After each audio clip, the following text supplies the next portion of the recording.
रघुकुल नंदन कब आओगे, भिलनी की डगरिया रामा रामा रटते रटते बीती रे उमरिया, रामा रामा रटते रटते बीती रे उमरिया।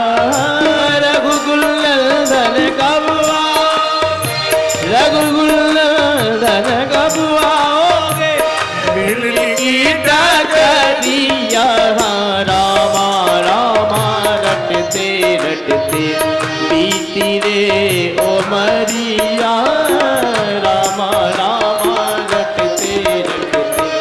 मैं शिवरी भलनी की जाई, भजन भाव नहीं जानू रे, मैं शिवरी भलनी की जाई, भजन भाव न जानू रे। राम तेरे दर्शन के हित वन में जीवन पारू रे, राम तेरे दर्शन के हित वन में जीवन पारू में।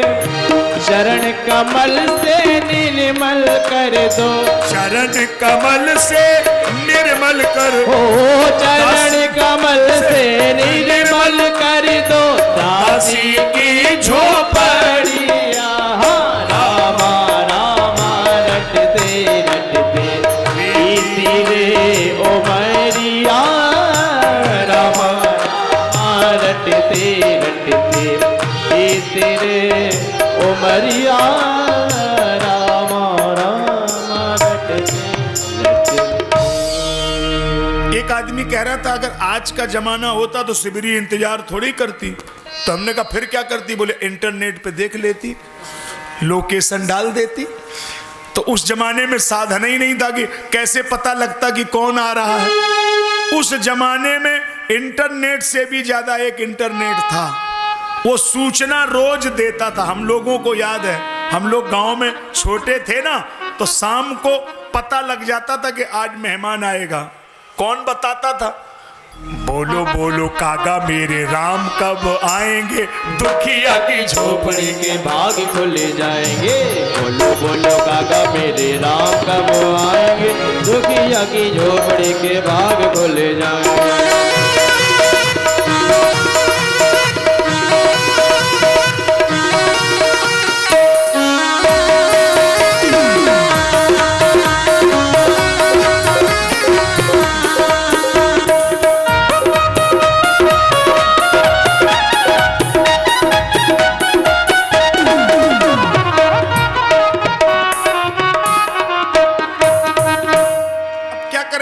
दिमाग के ऐसे व्यक्ति हैं कि मानते तो हम भी किसी की नहीं है। अब इतना हो गया तो अब कथा ही सुना दें, लेकिन हम तो तभी सुनाएंगे जब पीछे वाले तक बोलें, तभी मानेंगे कि शिवरी की कुटिया में आए। अब की बात ताकत पूरी लगा देना। मार्ग में पल के बिछाए रही रे मतवारी भिलनिया, मार्ग में पल के बिछाए रही रे मतवारी भिलनिया, वारी भिलनिया मतवारी भिलनिया, वारी भिलनिया मतवारी पल के बिछाए रही रे मतवारी भिलनिया, मार्ग में पल के बिछाए रही रे मतवारी भिलनिया, मतवारी भिलनिया, वारी भिलनिया मतवारी भिलनिया, पल के बिछाए रही रे मतवारी भिलनिया, मार्ग में पल के।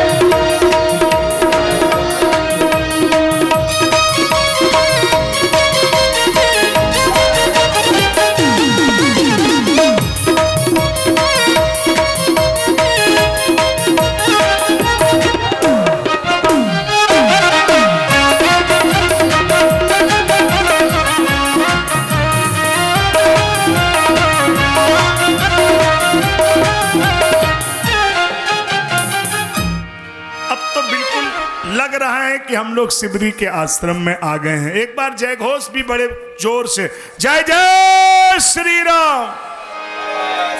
शिवरी के आश्रम में राम जी पधारे तो शिवरी माता ने राम जी को, खड़े तो हैं राम जी लेकिन बैठने को नहीं बोल रही है, देख रही है महाराज। लक्ष्मण जी बोलते हैं आसन तो डालो, बैठने को तो बोलो।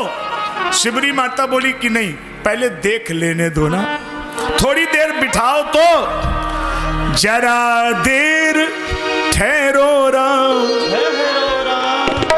तमन्ना यही है, अभी हमने जी भर के देखा नहीं है, अभी हमने जी भर के देखा नहीं है।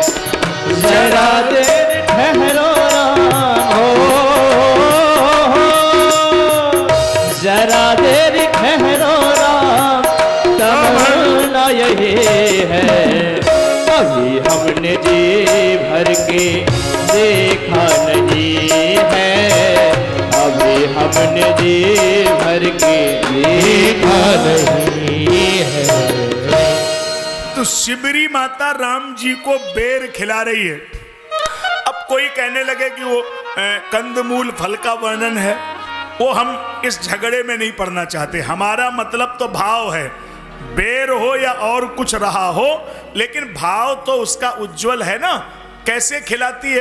राम जी को खिलाती है तो ऐसे मतलब जीभ से थोड़ा चेक करके देती है कि खट्टे ना हो, है ना। और राम जी तो प्यार से खा रहे, एक बेर उसने ऐसे जीभ से लगाया होठों से और लक्ष्मण जी की तरफ बढ़ा दिया।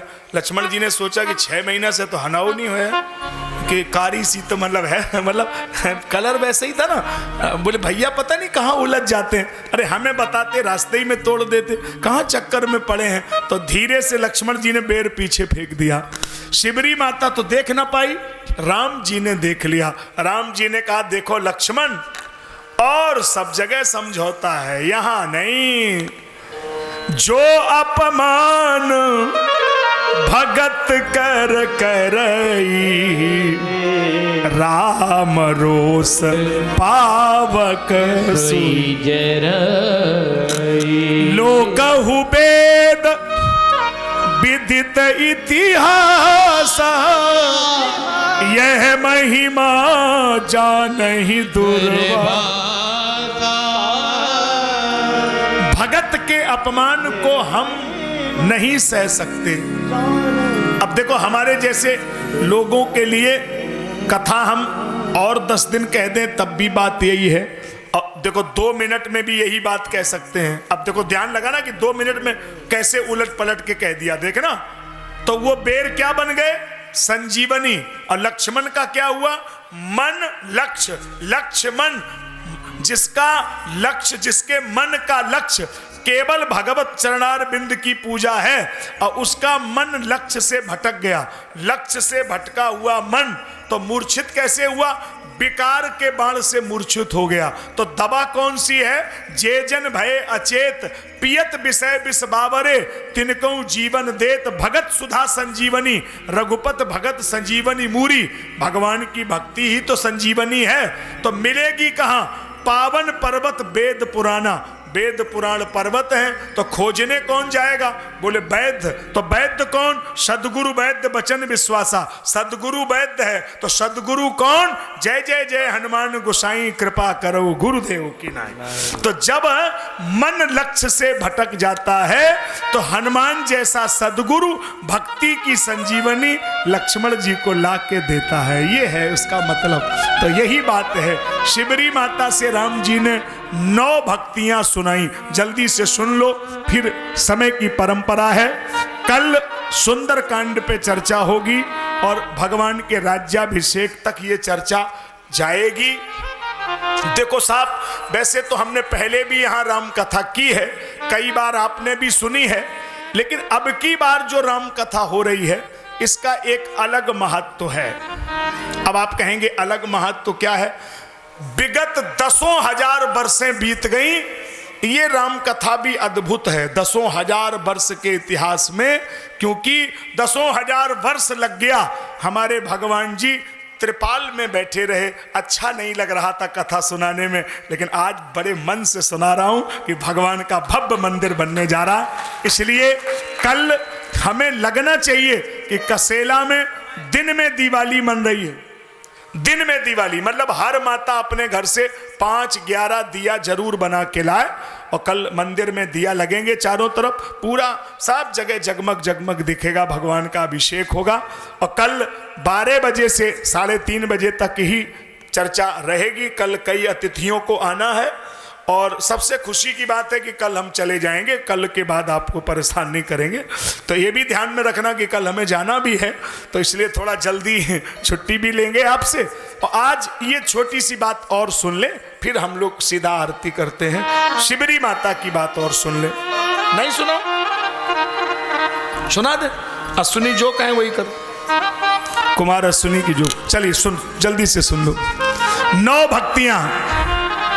नवधा भगति कहूँ तो ही पाहे, भगति कहूँ तो ही पाहे, सावधान सुनो धर्म सावधान सुनो धर्म माने, प्रथम भगति संतन कर संग, प्रथम भगति संतन कर संग, दूसर रति कथा प्रसंग, दूसरे रति मम कथा प्रसंग, मम कथा प्रसंग, मम कथा।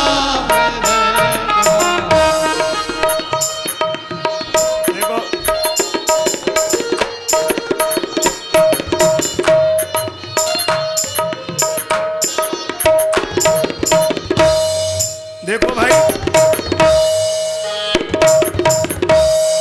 इसमें कई ऐसे श्रोता हैं जो ये कह रहे हैं कि गुरुजी हमने बाद में जान पाया, हमने पूरा सुन नहीं पाया, पूरा समझ नहीं पाया।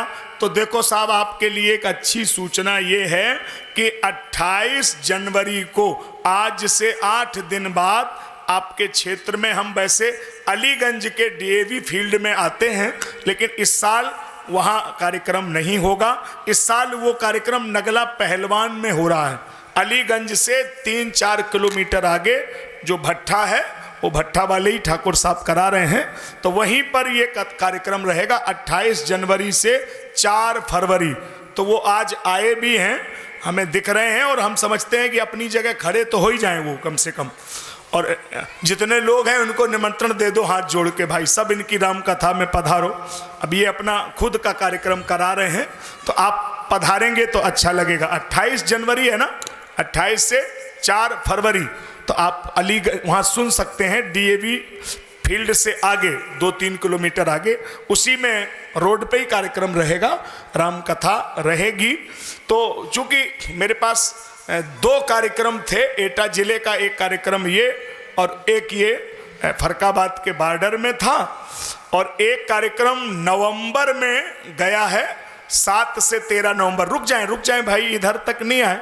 7 से 13 नवंबर ये मोहम्मदाबाद के पास में सलेमपुर, ये भी बड़ा गांव है, सलेमपुर खिमसेपुर के पास। तो वहाँ नवंबर में आएंगे। चूंकि लिस्ट में जगह है नहीं, तो माफ़ी चाह रहा हूँ। कई लोगों ने और भी ऑफर किया, लेकिन अब मजबूरी है मेरी कि लगभग 2021 में तो अब कोई कार्यक्रम हम नहीं दे सकते हैं, चूँकि 22 का ही अब सब हो रहा है बुक, तो बड़ा पहले से पहले मारामारी होती है।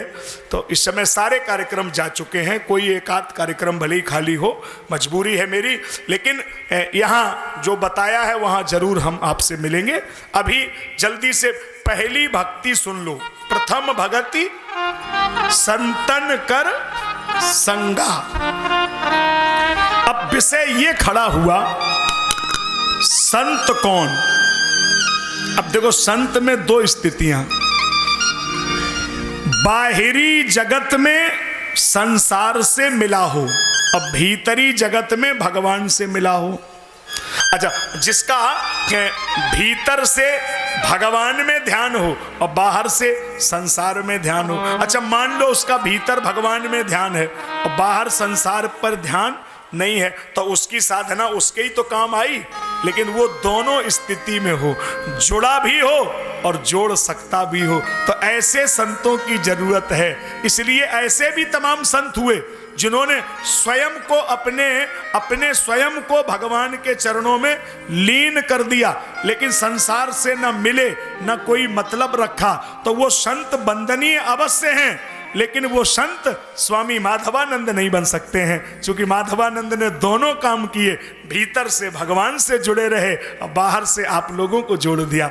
ये उनका बड़ा काम रहा। तो ऐसे संत महापुरुषों का संग करना ये पहली भक्ति है। अब आप यही कर लें, आपको कोई माला नहीं फेरना है, संतों के संग में रहिए। दूसर रति मम कथा प्रसंगा। अब मैं जो शब्द बोलूं आप उसको दोहरा देना। भगवान की कथा सुनना यह है कौन सी भक्ति है, बोलो। दूसरी बात थोड़ा गड़बड़ हो गया भाई, सुन लो, दोबारा सुन लो। मतलब जब हम टच करें तो समझो कुछ बात कह रहे हैं, फिर सावधानी से सुनो। हम नहीं कह रहे, रामायण कह रही सावधान सुनु धर मन माही, सावधानी से सुननी है। कथा सुनना ये दूसरी भक्ति नहीं है, देखो समझ लो। तो बोला तो अभी आपने यही है ना, ना ना आपने समझा नहीं। कथा सुनना दूसरी भक्ति नहीं है। दूसर रति मम कथा प्रसंगा, शब्द पे ध्यान दो। कथा में प्रीति होना, सुनना अलग शब्द है और प्रीति होना अलग शब्द है। सुनने का मतलब तो ये है कि हमारे गांव में हो रही तो सुन ली, और प्रीति होने का मतलब चाहे गांव में हो, चाहे रामनगरिया में हो, और चाहे साफ सोरों में हो, लेकिन हमें तो सुननी है तो सुननी है। भगवान की कथा में प्रीति होना ये दूसरी भक्ति है। गुरुपद पंकज सेवा, गुरुदेव के चरण कमलों की सेवा करना। अब प्रश्न ये खड़ा हुआ, क्या किसी गुरु के चरण कमल जैसे होते हैं? नहीं होते हैं। चरण गुरु के तो कमल जैसे हो नहीं सकते हैं, लेकिन लिखा यही है, बंदों गुरुपद पदुम परागा। तो कमल बहुत कोमल होता है, कमल जितने कोमल तो पैर किसी गुरु के नहीं होंगे। तो आप इसको 1 मिनट कोमलता से हटा दो। अब थोड़ा दिमाग लगाओ, कमल की उपलब्धि कोमलता नहीं है। कमल दुनिया में निर्लिप्तता के लिए प्रसिद्ध है।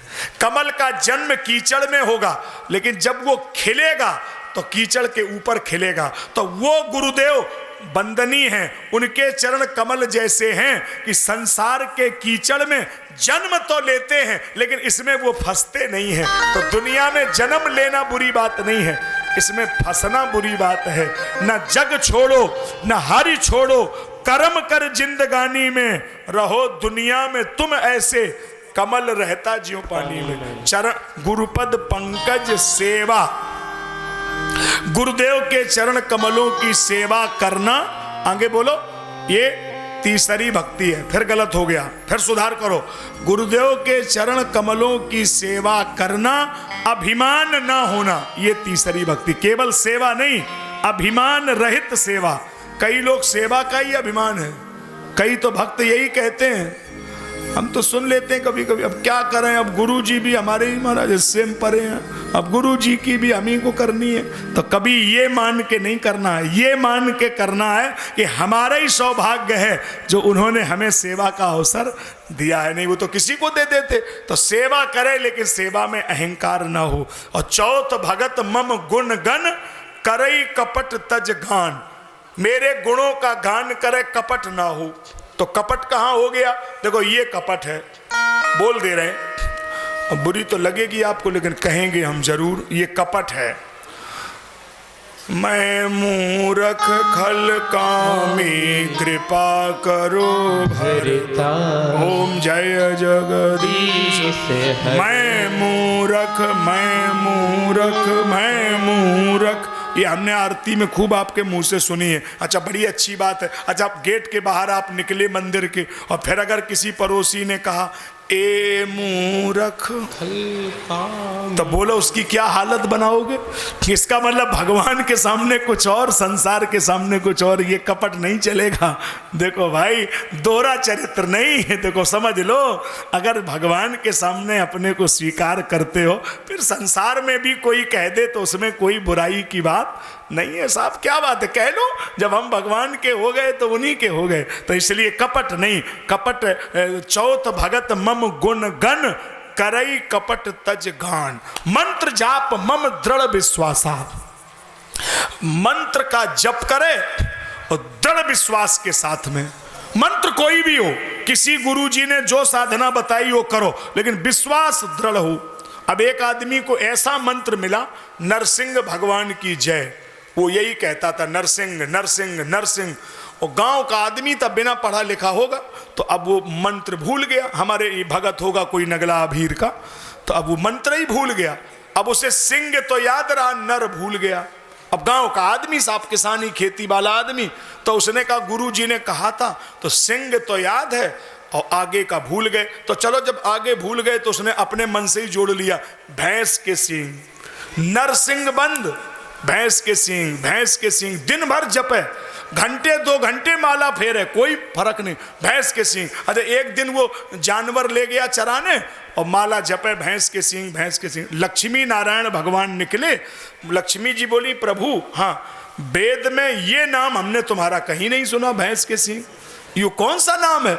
बोले हमारा ये भगत है, नाम भूल गया है। तो बोले भगत है? बोले हाँ। बोले हम पूछ लें? बोले पूछ लो। माता जी ने साड़ी पहनी, बुढ़िया माता बन के गई। ए भैया भगत जी, ये किसका नाम ले रहे? उसने नहीं सुना, वो भैंस चरे, वो माला फेरे, भैंस के सींग। माता जी बोली हम तुमसे बात कर रही हैं, देखो मेरी तरफ, किसका नाम ले रहे हो? उसने कहा तुम्हें समझ में नहीं आ रही, पूजा में तुम विघ्न कर रही हो, तुम जा रही कि नहीं जा रही? अरे हम तुमसे पूछ रहे हैं कि तुम किनको नाम ले रहे, बाने की तुम्हारे खसम को नाम ले रहे। गांव को आदमी पढ़ो लिखो हतो ना, सो भगवान प्रकट हो गए। सो माता जी बोली तुम प्रकट काय हो गए? भगवान बोले भले वो पढ़ो लिखो ना है, कोनो इंटर कॉलेज को आदमी ना है साहब, वो तो गमार आदमी है, लेकिन बाने बात तो ठिकाने पे कही, तुम्हारे खसम को नाम ले रहे, तो खसम तो हम ही है ना। तो माता जी बोली प्रभु हद हो गई। बोले देखो भाव से मतलब है वो के भीतर तो बात ठीक है, अब वो पढ़ो लिखो ना है साहब, वो काहे को बोले कि हम तुम्हारे पति को नाम ले रहे? तो इसका मतलब भाव कुभाव अनक आलसहु, नाम जपत मंगल दिस, चाहे जैसे समर्पण हो, छठदम शील बिरति बहु कर्मा, निरत निरंतर सज्जन धर्म। परिस्थितियां कितनी भी बिगड़ जाएं, सज्जनता का धर्म कभी नहीं छोड़ना चाहिए। एक साधु सवेरे मांगने आएगो और वो माई पोतना लगाए रही, चूल्हे में नहीं पोतना लगे, और साधु आएगो, साधु बोलो माई, अरे माई बोली तू बनाए के धर गए, तुम सवेरो भाव आ गए, माई माई जाते हो कि नहीं जाते? साधु बोले हम बिना लिए तो नहीं जाएंगे। तो उसने सना हुआ पोतना ही मार दिया। अब पोतना मार दिया तो साधु ने पोतना हाथ में लिया और साधु बोला हे माई 1 बरस में तेरे घरे पोता होगा, वरदान दे के चला गया। देखो साधु की लीला। और साधु गया कहाँ? नदी में, और पोतना उसने धोया और धोए धोए के साफ निकाला। फिर मैंने पोतना को फाड़ फाड़ के बत्ती बनाई और फिर मंदिर में लगाई और कही प्रभु जौन माई ने जो पोतना दो वो एक पोता दे दो, 1 बरस में बाकी घरे नाती होगो। इसका मतलब साधु का मतलब साधु है, वो कभी किसी से द्वेष नहीं करता है ना। तो कभी सज्जनता का धर्म छोड़ना ही नहीं चाहिए, है ना। छठदम शील बिरति बहु कर्मा, निरत निरंतर सज्जन धर्मा, 7 सम मोहि में जग देखा, मेरे में सारे संसार का दर्शन करो, सिया राम में सब जग जानी, करहु प्रणाम जोरी जुग। अब 8वीं भक्ति यथा लाभ संतोषा। 8वां यथा लाभ संतोषा। ये 8वीं भक्ति बहुत सरल है, अगर आप याद कर लें तो ये मंत्र याद कर लें। 1 करोड़ रुपए का मंत्र है। कभी भी टेंशन लगे तुरंत ये मंत्र पढ़ लेना, टेंशन खत्म। आपके लिए बहुत जिम्मेदारी से दे दूं, लिख लो फटाफट, कलम हो तो लिख लो, मोबाइल हो तो रिकॉर्ड करो, मंत्र हम सुना दें, कई बार दिन में बोल लिया करो, फायदा होगा आपको। ठीक है, बोलिए मेरे साथ, हम बोले आप सब बोलेंगे। मेरे मालिक तूने जो दिया है, जितना भी दिया है, जैसा भी दिया है, इतना क्या कम है, अगर तू इतना भी न देता, तो मैं तेरा क्या कर लेता। हर पल ये ध्यान रखो कि जो दिया है ये कम नहीं है। अगर इतना भी न देता तो हम उसका क्या कर लेते। कितने लोग हैं जिनको साहब मकान भी नहीं दिया, कितने लोग हैं जिनको बेटे ही बेटी नहीं दिया, कितने लोग हैं जिनको पहनने के लिए कपड़े ही नहीं दिए। अरे हमें तो बहुत दिया है, इसलिए भगवान को दोषी कभी नहीं ठहराना चाहिए, बहुत दिया है। और आज मैं इस व्यासपीठ से कह रहा हूं, कोई माता बहन भाई खड़े होके हमसे जवाब ले सकता है, हम देनदार हैं। 1 करोड़ से कम अगर किसी को भगवान ने दिया हो, कोई 1 करोड़ से कम लेकर बैठा हो इतने पंडाल में, आप कहेंगे 1 करोड़ तो हमने देखा ही नहीं, कहाँ दिया। जोड़ो ना, जैसे किडनी मतलब 25 लाख, जैसे घुटना 15 लाख, जगह अपने बाप का माल है, ये भगवान ने नहीं दिया। हद कर रहे हैं आप लोग, बिल्कुल बेईमानी पुतारू होंगे। अरे सोचो कितना महंगा महंगा मामला है, सोचो ना, ये भगवान ने ही तो दिया है साहब।